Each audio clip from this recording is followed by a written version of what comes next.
계속해서 창세기를 같이 살펴보고 있습니다. 형들의 미움과 시기로 죽음의 고비를 넘기기는 했지만 요셉은 죽음 대신에 종으로 팔려가게 되었지요. 마침 요셉이 구덩이에 빠진 요단 땅을 지나가던 한뼘 이스마엘 상인들을 만난 형제들은 요셉을 죽이느니 차라리 팔아버리자. 그래서 온데간데 없이 멀리 떠나버리면 누가 알겠느냐 이렇게 서로 의논을 했습니다.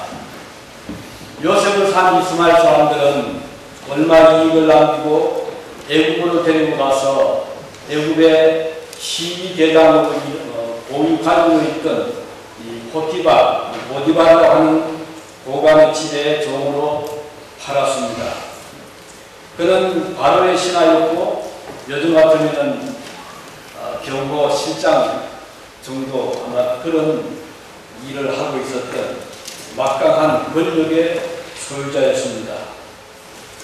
영문판을 보면 The Captain of the Bodyguard, 그러니까 왕의 신변을 지키는 그 책임자 이렇게 번역할 수 있겠죠.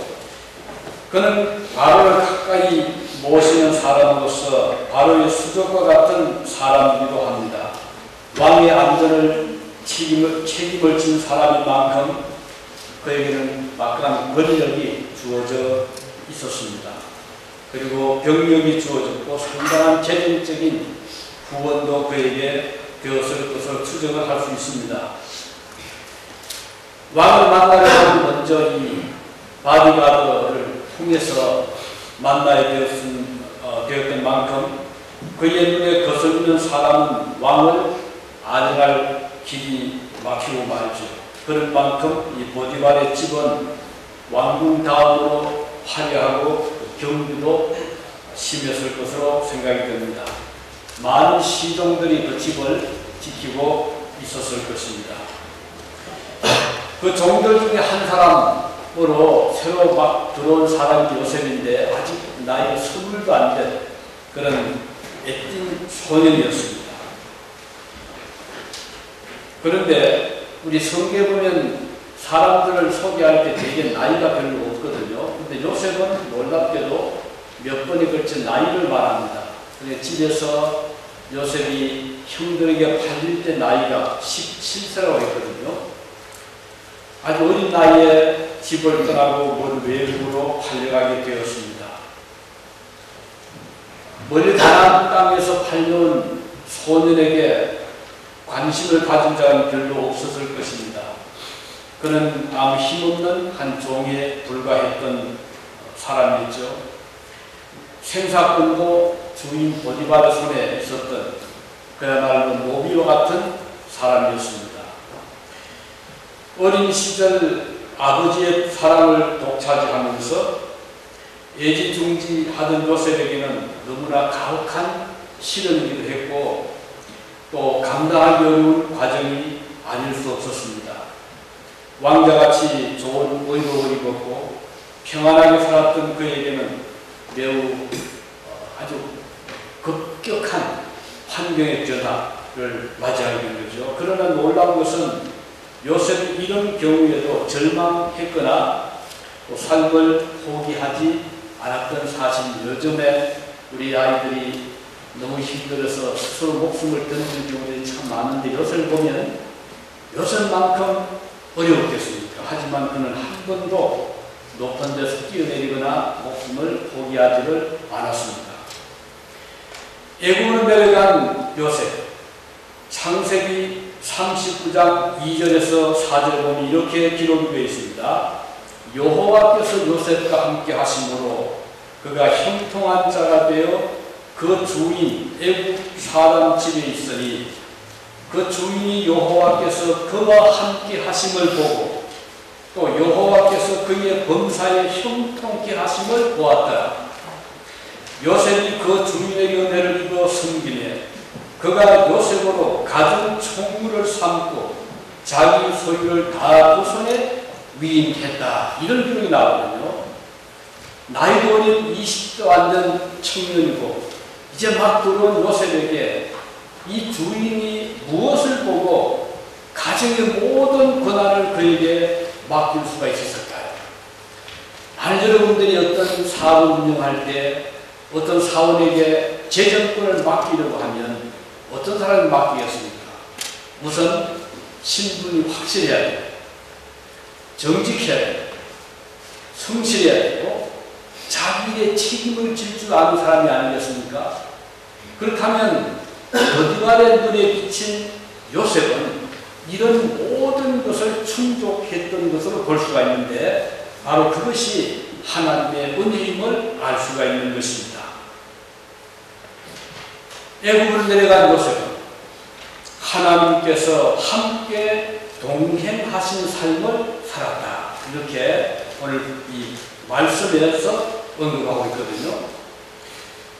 여호와께서 요셉과 함께 하심으로 이 말씀은 매우 중요한 말씀입니다. 만일 하나님께서 그와 함께 하시지 아니했다면 애굽의 노예 생활은 견디기 힘들었을 것입니다. 하나님께서 그와 함께 하시니 종의 생활도 문제될 것이 없었던 것입니다. 그가 고향의 집에서 성장할 동안에는 따뜻한 아버지의 사랑의 손길이 그와 함께 했습니다. 그러나 편애한다고 생각했던 형제들은 시기, 질투로 인해서 매우 마음의 상처를 어린 동생의 마음이 주었습니다. 비록 아버지 손길을 멀리 떠난 직업이지만 얼마나 힘들었겠지만 요셉은 하나님의 따뜻한 손길을 지금 느끼고 있는 것입니다. 하늘 아버지의 사랑은 육신적인 아버지 야곱의 사랑보다 훨씬 더 안전하고 그 누구도 타치하지 못하도록 하나님이 막아주시고 계심을 그는 느낄 수가 있었습니다. 비록 낯선 외국 땅이었고 종의 신분이었지만 든든한 하나님의 보호하심이 요셉을 지켜주었습니다. 사도 바울은 로마서 8장에서 이렇게 고백하고 있잖아요. 그런즉 일에 대하여 우리가 무슨 말하냐? 만일 하나님이 우리와 함께 하시면 우리를 위하시면 누가 우리를 대적하며 누가 우리를 어게인스트 하겠느냐? 만일 하나님이 우리와 함께 하시면 누가 우리를 어게인스트 하겠느냐? 이런 고백을 한 바가 있습니다. 그리고 계속해서는 말하기를 누가 우리를 그리스도의 사랑에서 끊으리요? 환난이나 곤고나 핍박이나 기근이나 적신이나 위협이나 칼이나 기록된 바 우리가 종일 주를 위하여 죽임을 당케 되며 도살할 어린 양같이 되었나이다. 함과 같으니라. 그러나 이 모든 일에 우리를 사랑하시는 이로 말미암아 우리가 넉넉히 이깁니다. 이 사도 바울은 하나님께서 우리와 함께 하심으로 이 모든 도전을 우리가 넉넉히 이길 수가 있다. 이것을 보면 그 시대를 초월해서 이 요셉은요, BC 아주 거슬러 올라가면 거의 2000년대로 올라갑니다. 그런데 이 바울 사도는 AD 100년 그때 살아있잖아요. 그러면 2000년 이상의 시간적인 차이를 두고 있지만 흐르는 하나님의 뜻은 그대로 같잖아요. 그의 형제들은 요셉을 팔아버렸지만 하나님께서는 요셉을 버리지 않으셨습니다. 사람들은 시기 질투했지만 하나님은 그와 동행을 하신 것입니다.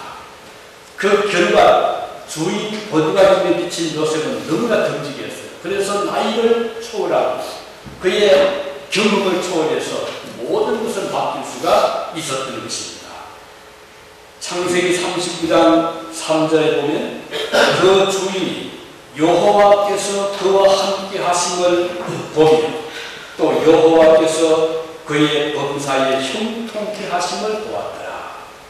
자, 이 보디발을 볼 때 이 요셉의 그 행동이나 요셉의 그 삶이 너무 형통하다는 것을 느끼는 것입니다.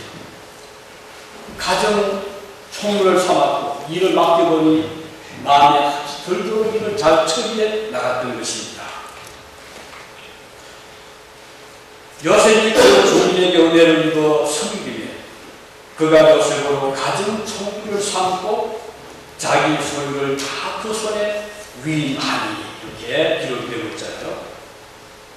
그리고 5절에 보면 그가 요셉에게 자기 집과 그 모든 소유물을 주관하게 할 때부터 여호와께서 요셉을 위하여 그 애국 사람의 집에 복을 내리시고 여호와의 복이 그의 집과 밭에 있는 모든 소유에 미쳤다. 집안에도 집 밖에도 밭에 소산물까지도 복이 있다는 것입니다. 요셉 때문에 그 축복이 온 그 주변에 내린 것을 볼 수가 있는 것입니다. 오늘 우리가 나로 인해서 우리 가정이 복을 받는다. 나로 인해서 우리 교회가 복을 받는다. 나로 인해서 우리 나라가 복을 받는다면 얼마나 아름다운 일이 되겠는가 생각을 하게 됩니다. 주인 보디발의 집에 들어온 요셉으로 인해서 요셉 자신은 물론이거니와 온 집이 하나님께 복을 받았던 것입니다. 이렇게 하나님의 자녀들은 복의 근원이 될 수 있어 여기서 볼 수가 있잖아요. 하나님께서 아브라함에게 하신 말씀 중에 창세기 12장 2절로 3절을 보면 내가 너 큰 민족을 이루고 내게 복을 주고 내 이름을 창대케 하리니 너는 복의 근원이 될지라. 아멘. 복의 근원입니다. 얼마나 귀한 말씀입니까?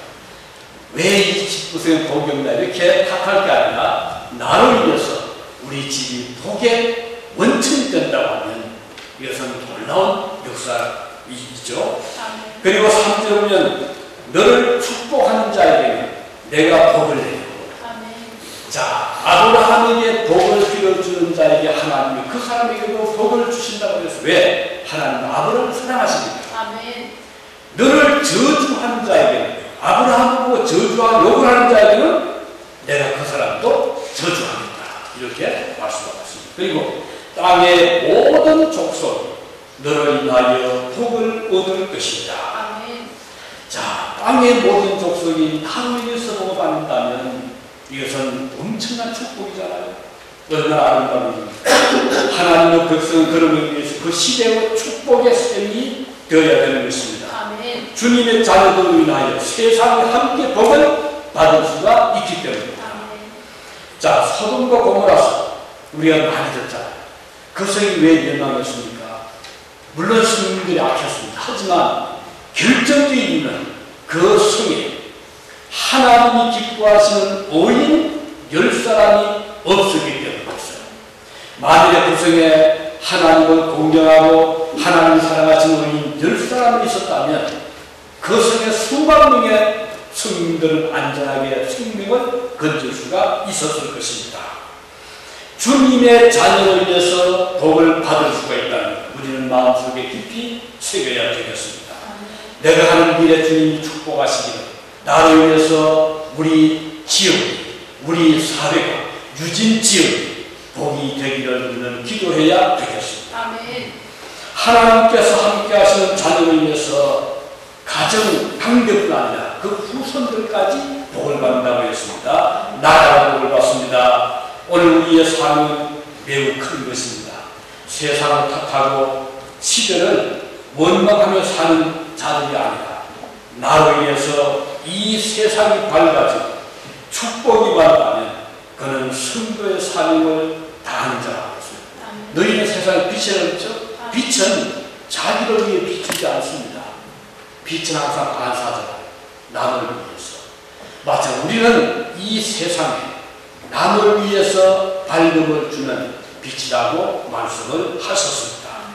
오늘 우리의 사명은 이런 의미에서 매우 크다고 하겠습니다.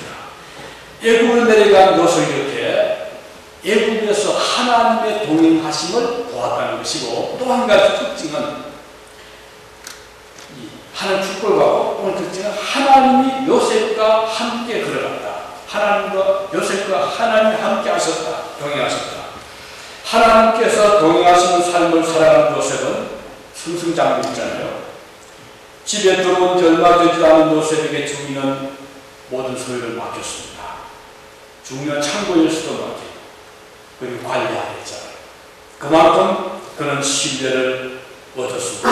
그는 주인을 대신하여 대내외적인 모든 일을 처리하게 했습니다.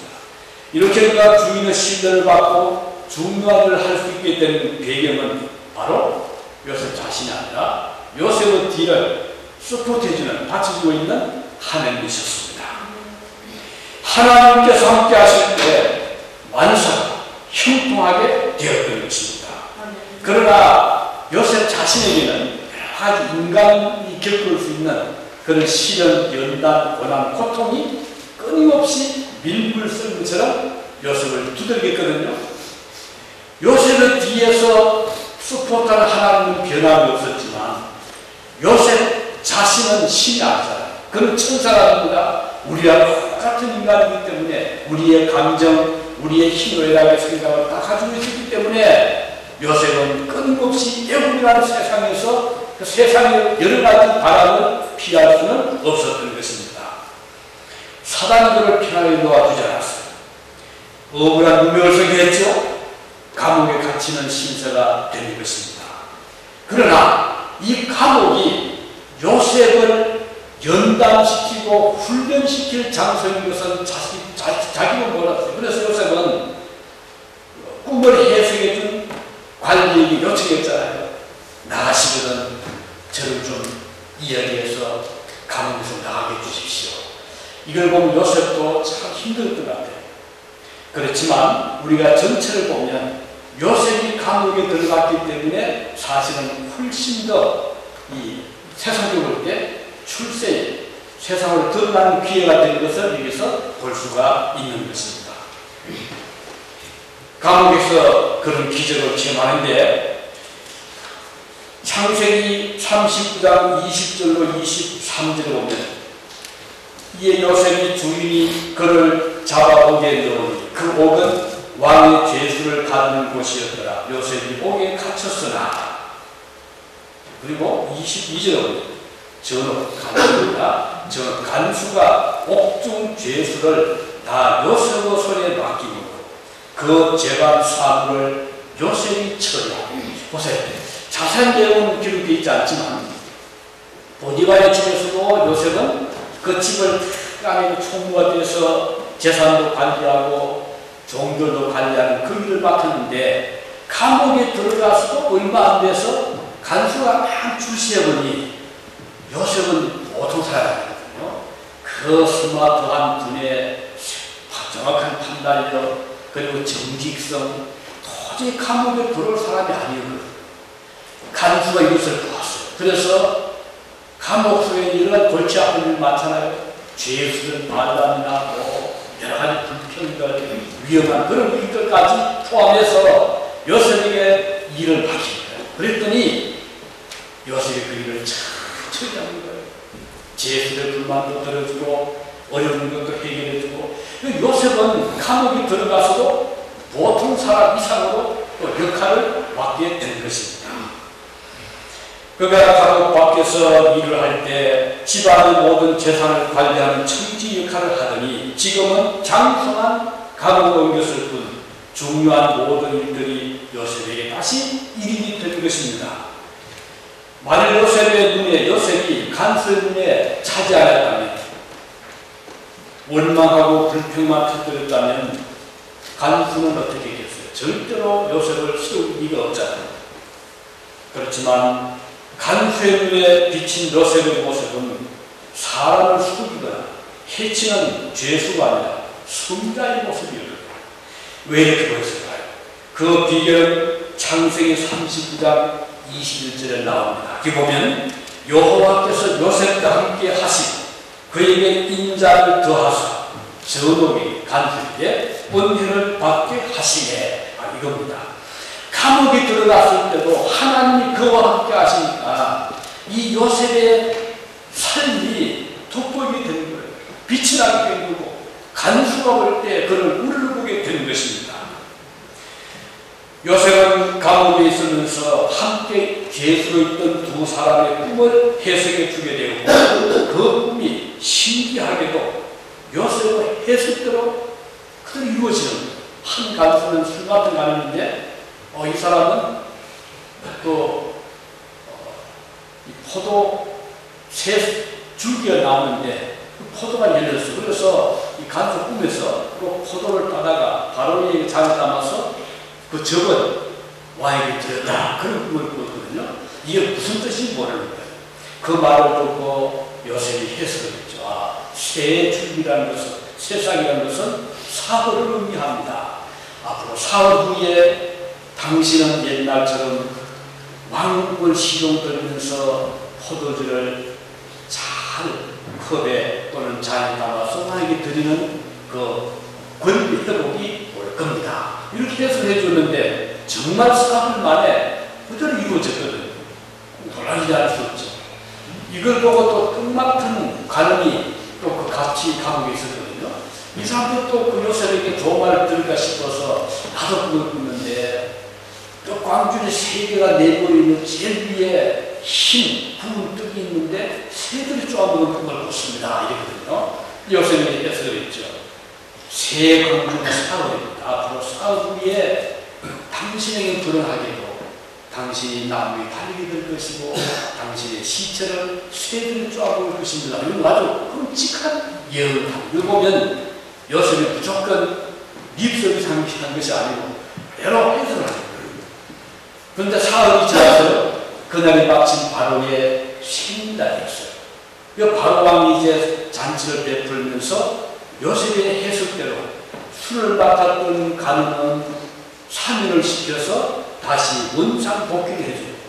떡을 맡았던 그 관은 아예 천중을 해서 달아 나무에 달려있거든. 그대로 이루어진 거예요. 그리고 나서 세월을 흘렀죠. 그리고 이 용서받은 관원도 그만큼 다 잊어버렸어요. 자기가 편하니까 사정을 더 이상 요셉 사정을 생각하지 못한 것 같아요. 그런데 문제는 그 뒤에 바로가 오늘날 꿈을 꿨잖아요. 이걸 보면 하나님께서 우리의 꿈꾸림까지 우리의 하루 일상생활도 우연히 이루어지는 것이 아니고 어떤 섭리 가운데 이루어지고 있음을 볼 수가 있거든요. 이 바로가 꿈을 꿨는데 이상한 꿈을 꿔요. 또 하수가에 소들이 풀을 먹는데 아주 살찌고 기름지고 예쁜 소들이 풀을 뜯고 있는데 그 뒤에 보았더니 또 다른 매판 마르고 깡마르고 흉하게 보이는 그런 소들이 나와서 그 7마리 소를 다 삼키버렸어요. 그런데도 불구하고 먹은 것 같지 않다. 그래서 그런 꿈을 꾸거든요. 범인을 하는 거예요. 그리고 또 꿈을 꿨는데 7 이상이 착 나왔어요. 그런데 곡식도 많이 열리고 또 곡식도 없는 바짝 많은 7 이상이 나오더니 또 다 삼켜버렸어요. 그리고 꿈을 깼거든요. 그래서 범위를 해서 이제 애국에 있는 술사들 다 불렀죠. 점쟁이도 부르고 이게 무슨 뜻이야 해서 아무도 못 부르는 거예요. 잘못 해석했다가 목이 나갔잖아. 그래서 벌벌 떨고 모르는 그때 고민을 하고 있을 때 마침 그때 감옥에서 요셉의 꿈의 해석을 듣고 풀려나온 그 신하가 그때 생각을 하는 거예요. 그리고 임금님, 제가 사실은 죄를 지고 있습니다. 뭐냐? 제가 감옥에 있었을 때 요셉은 청년이 있었는데 자꾸 꿈을 정확히 맞추어서 이렇게 제가 살아나왔습니다. 임금님께서도 그 요셉을 한번 만나보시면 어떨까요? 이런 얘기가 하는 거예요. 여기 바로 우리 버쩍이 있죠. 당장에. 그래서 요셉이 이제 제수복을 크게 벗고 옷을 갈아입고 왕앞에 나갔습니다. 그 이 꿈을 듣고 요셉이 한 말을 부릅니다. 임금님, 꿈은 제가 해석한 것이 아닙니다. 참 겸손하잖아요. 딱 정말이에요. 꿈은 제가 해석한 게 아닙니다. 하나님께서 알게 하십니다. 또 영광을 주님께 드린 다음에 그리고는 꿈을 제가 말씀드리겠습니다. 하고는 7마리 살찐소, 7 이삭은 7년의 세월을 말합니다. 그리고 살찐소 열매 맺은 곡식은 풍년을 말합니다. 앞으로 7년 동안 이 나라에 큰 풍년이 올 것입니다. 그리고 7 메마른 소, 또 곡식이 없는 깡마른 이삭은 7년간의 흉년이 올 것을 말합니다. 그 내용은, 꿈의 내용은 다르지만 의미는 같습니다. 한 가지 꿈입니다. 앞으로 7년 동안 흉년이 올 것이고 그것이 지나면 흉년이 올 것입니다. 그러니 이때를 대비해서 왕께서는 곡식을 흉년 때 잘 모으셨다가 흉년 때 이것을 백성들에 풀으시면 나라가 구원받을 겁니다. 이런 이야기를 하게 됩니다. 이 바로가 우리 번쩍거리죠. 이런 사람이 어딨냐.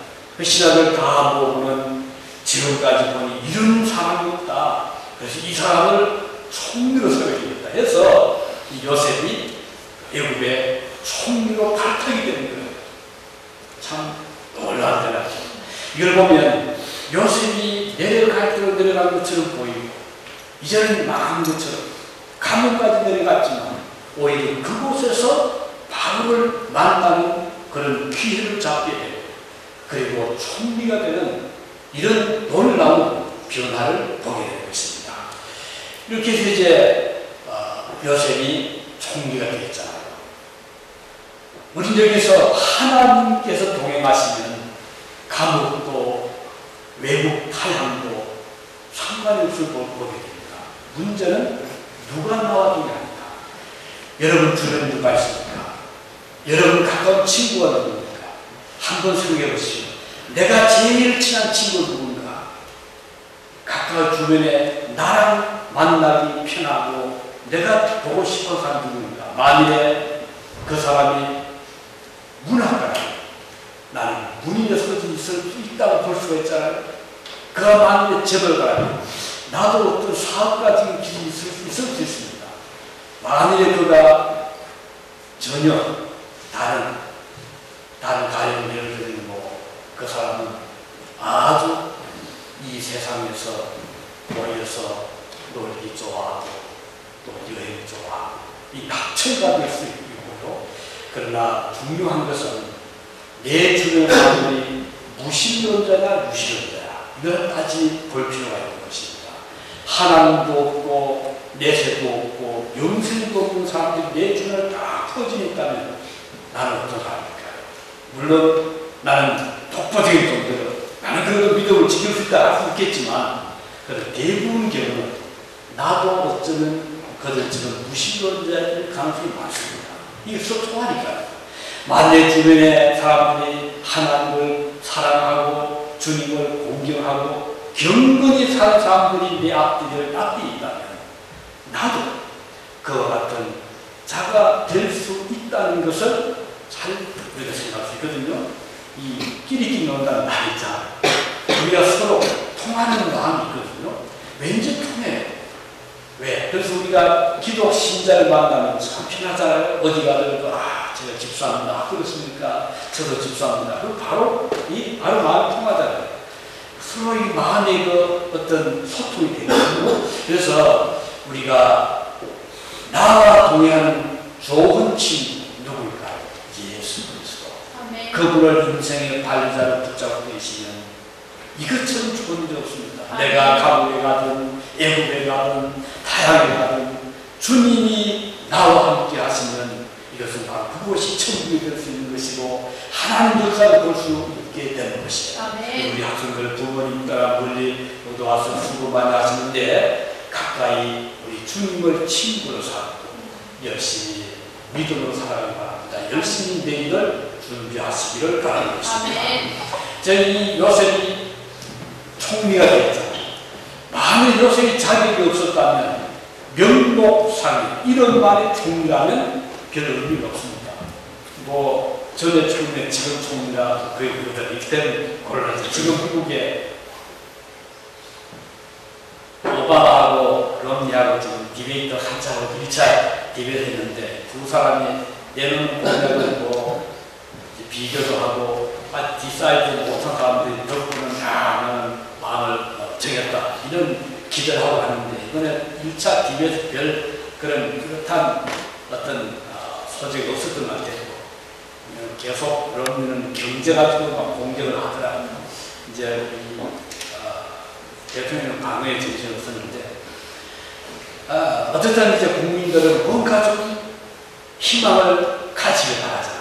한국도 지금 가을 선거를 앞두고 지금 긴장이 나오거든요. 뭔가 좀 바뀌기를 바랄 수 있는 겁니다. 그런데 자, 이 요셉이 총리가 되므로 어떤 일이 있었습니까? 나라를 위기에서 건져냈잖아요. 어떤 위기? 7년의 흉년에서 처음에 풍년이 왔을 때 만약 요셉이 이런 좋은 이런 대안이 없었다면 자, 이 사건 났다 이렇게 뭐 원고 많고 흥청망청 쓸 수 있었을 거예요. 그 사람도 7년 동안 그냥 뭐 먹다가 벌기도 하고 또 뭐 그냥 소비할 수 있었잖아요. 그런데 요새 어떻게 했습니까? 전국에다가 창고를 짓게 했어요. 곡식을 다 넣을 수 있는, 그리고 창고를 짓 때 오랫동안 보관할 수 있는 시설을 갖추었어요. 어떻게 하면 통풍 시설 했을 테고 또 뭐 쥐젖이 못 들어가도 철자에 몰았을 테고 해서 7년 동안 곡식을 썩지 않고 잘 보관할 수 있는 창고를 전국에다가 수천 개를 만들어 놓고 7년 동안 남는 곡식을 전부 그 창고마다 다 채워놓은 거예요. 얼마나 지혜롭잖아요. 우리가 좀 잘 살 때, 여유가 있을 때, 힘이 있을 때 그것을 어떻게 우리가 처리하에 따라서 그 방향이 바뀌어질 수 있거든요. 이렇게 해서 7년 동안 모은 재산이 전국적으로 큰 불을 이루었어요. 그런데 8년쯤부터 7년 동안 가뭄이 오는데 흉년이 오는데 이건 감당할 수 없는 거예요. 하늘은 비가 오지 않고 땅은 말라터지고 갈라지고 이렇게 해서 전혀 곡식을 거둘 수 없는, 그때 이제 창문을 열고 곡식을 이제 푼 거예요. 그러니 애국은 당시에 전 세계는 흉년이 들어서 나우승인데 사내 중에 야당인데 애국은 안전해요. 누구 때문에? 요셉 한 사람 때문에. 오늘 저와 여러분이 주님 앞에 바로 서는, 하나님 앞에 내가 바로 서는 이 세상이 바뀌어질 수 있는 거예요. 아멘. 이게 매우 중요한 거거든요. 그런데 이제 이로 인해서 가나안 땅은 어떻게 돼요? 가나안 땅은 흉년이 왔거든요. 그래서 형제들과 아버지 야곱이 살 길이 없어서 집에 있는 그동안 평생 모아둔 금은 보석을 잔뜩 싣고 애굽으로 내려버린 거예요. 애굽을 듣자니 애굽 양식이 많다더라. 너희들이 가서 이 금은 보석을 주고 곡식을 사오느라 아버지가 보냈잖아요. 이로 인해서 요셉은 형들을 만나게 되고 아버지를 만나게 되고 나중에는 고센 땅, 좋은 땅을 그 이스라엘 백성을 위해서 주게 되는, 즉 따지고 지나고 보니까 요셉은 우연히 애굽으로 팔린 게 아니었어요. 자기 형제들과 자기 아버지 집은 이 흉년의 때에 건져내기 위해서 요셉이 먼저 간 거예요. 나중에 요셉이 그 고백했잖아요. 형님들이 막 부유했죠. 아버지가 세상 떠나자 형들이 벌벌 떨면서 자, 그동안 우리 아버지 때문에 우리를 저 동생이 살려두었을 것인데 이제 아버지 세상에 떠나고 전에 우리가 동생을 팔아본 그 지금 보복을 하면 어떻게 합니다. 이 자기들 목숨이 지금 요셉으로 달려있거든요. 그때 요셉이 형들을 안심시키더라. 형님들 걱정하지 마십시오. 저를 이곳에 판 것은 우연이 아니고 하나님께서 우리 형님들을 살리시기 위해서 저를 이곳에 팔았습니다. 생각이 얼마나 다른가 보십시오. 같은 사안을 두고 어떤 사람은 이건 악이다, 이건 보복해야 된다 이렇게 볼 수도 있고, 또 다른 시각으로 보면 하나님의 뜻이 계신다, 우리를 구원하기 위해서 이렇게 보내신 것이다. 참 생각이 이렇게 하늘과 땅 차이. 오늘 여러분 세상 살아가면서 항상 그리스도인들은 생각을 건전해 가진 훈련을 받아야 됩니다. 어떤 생각? 하나님의 말씀이다. 건전한 생각, 옳은 생각, 좋은 생각, 믿음의 생각, 하나님의 영의 감동을 받은 생각을 가지고 삶의 운전대를 잡으면 인생의 향로가 달라져요. 이거 참 잡으면요, 그냥 내려막길, 그냥 질벽길, 네, 그리고 앞이 보이지 않는 막다른 골목 갈 수 있잖아요. 오늘 부디 우리 그리스도인답게 하나님의 뜻을 우리 마음에, 하나님의 성령을 여러분 마음에 간직하고 모시고 살아갈 수 있기를 바라는 것입니다. 창세기 41장 38절에 보면요, 이렇게 38절에 바로가 그 신하들에게 이르되 이와 같이 하나님의 신이 감동한 사람을 우리가 어찌 얻을 수 있으리요. 하나님의 영이 감동을 주는 사람을 우리 어떻게 얻겠느냐. 바로가 볼 때 요셉은 보통 사람, 하나님의 영에 감동을 받은 사람입니다.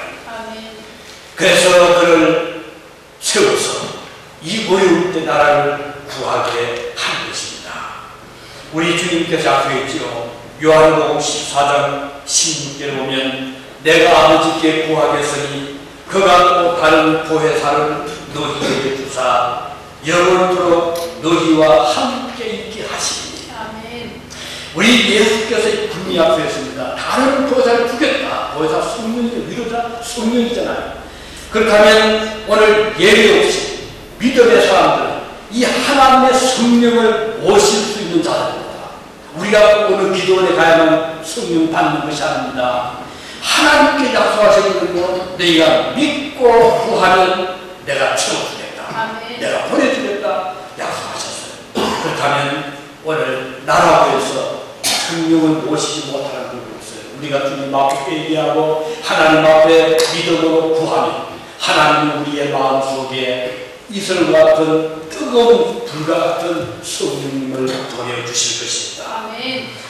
저는 진리영이라 세상 영이 저를 받지 못하는 곳에 세상 믿지 않는 사람은 성령을 받지 못하나니 이는 저를 보지도 못하고 알지도 못하고 그러나 너희는 저를 알고 저는 성령을 알아요.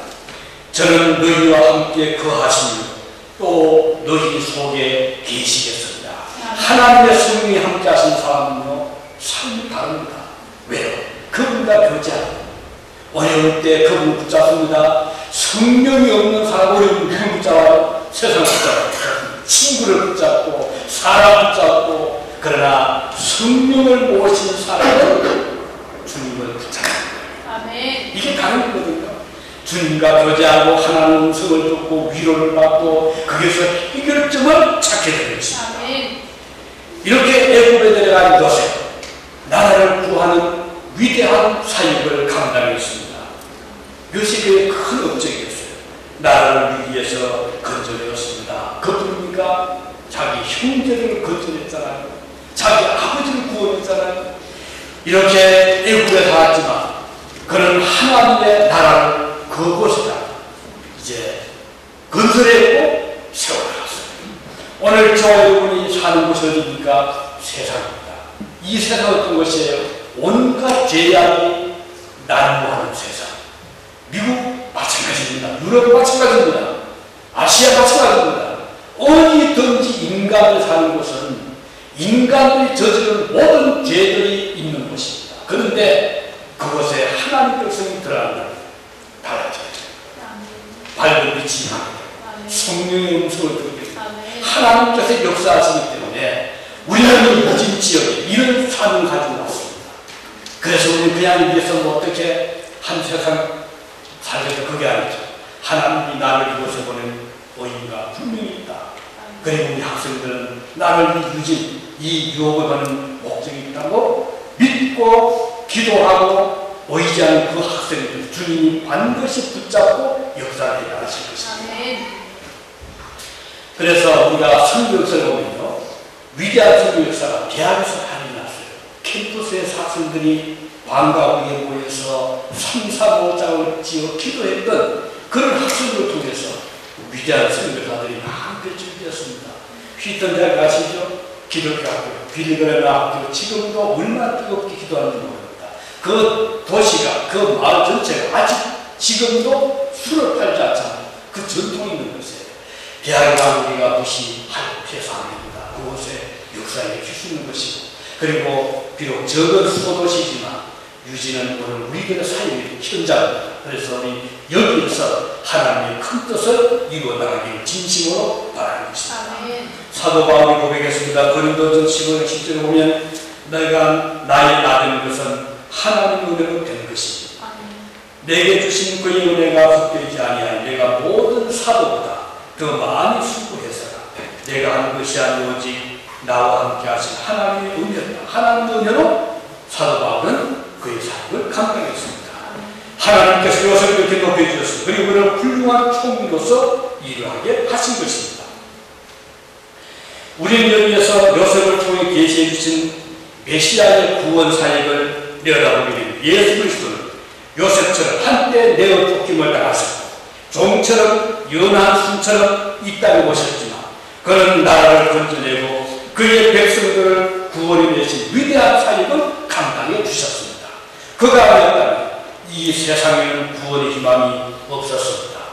그로 말미암아 온 세상의 빛을 보게 되고 구원의 축복을 받게 된 것입니다. 그는 가난한 자의 친구가 되었고 병든 자의 어머니 되셨습니다.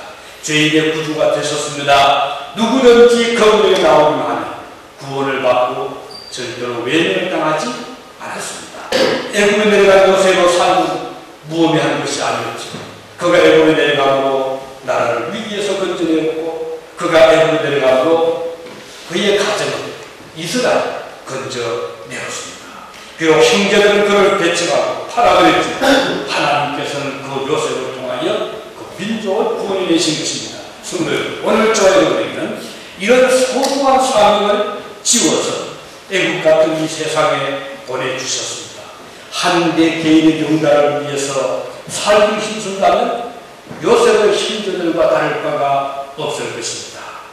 시기나 질투하면서 한 세상을 살아간다면 얼마나 슬픈 일이잖아요. 이제 우리는 하나님의 자녀답게 어디로 가더라도 하나님께서 동행하시는 삶을 살아가기를 기도하시기 바랍니다. 누가 보더라도 저는 하나님의 영이 함께하는 사랑을 기억하시기를 바랍니다. 그리고 가정을 구원하고 나라를 위기에서 건져내는 그리스도의 사역자들 되시기를 진심으로 바랍니다. 기도하시겠습니다. 자비로우신 우리 아버지 하나님 감사드립니다. 오늘 애굽으로 내려간 요셉의 삶을 같이 살펴보았습니다. 오늘 저희들도 애국 같은 이 세상에 보내왔습니다. 이곳에서 주님을 만나게 하시고 하나님의 성령을 체험하게 하시고 주님의 놀라운 구원의 역사 저희를 통해서 이루어 내게 하여 주시옵소서. 주님의 이름으로 기도드립니다.